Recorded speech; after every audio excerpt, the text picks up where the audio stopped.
and how that looks in our day-to-day, and why we will want to institute a rule of life to be more mature spiritually, but also to grow and to develop in our faith.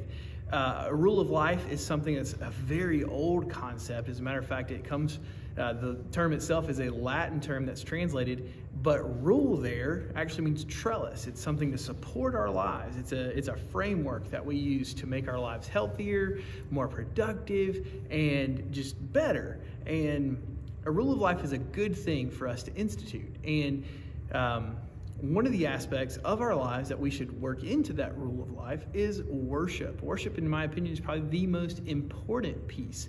In Romans 12, Paul says, "Therefore, I urge you, brothers and sisters, in view of God's mercy, to offer your bodies as living sacrifices, holy and pleasing to God.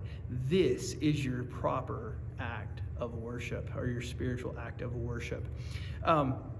What Paul is talking about there is he's not just talking about your physical bodies. He's talking about your whole lives, your body, your spirit, your soul, all of you. He wants you to offer all of you as a spiritual act of worship. And to think about, how do you offer all of yourself to worship when worship has been confined to 30 minutes on Sunday morning of singing songs? Well, that is just a small piece of corporate worship, is the singing of songs together. Worship is so much bigger than just songs. Worship is how you live your life. As a matter of fact, in James K. Smith's "You Are What You Love," he says, worship is the arena in which God recalibrates our hearts, reforms our desires, and rehabituates our loves. Worship is not just something we do, it is where God does something in us. Worship is so much more than that, than just singing, than just a few songs on your radio station. Worship is how you arrange your life. So step one is to know who God is, to spend time studying His Word and all those kind of things, and then calibrating your life to reflect a knowing of God, so that the very way that you do your job, or the very way you interact with your kids or your family, actually reflects a relationship with God. This is worship. Every aspect of your life must be part of worship. So the best thing to do, especially this time of year when you're thinking about changing stuff up, is to take a small step. How can, time with my family be a spiritual act of worship?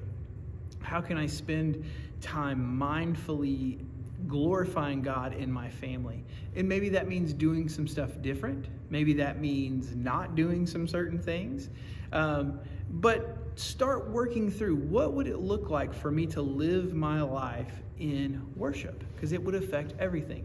Commute, work, preparing dinner. All of our lives would be affected by that.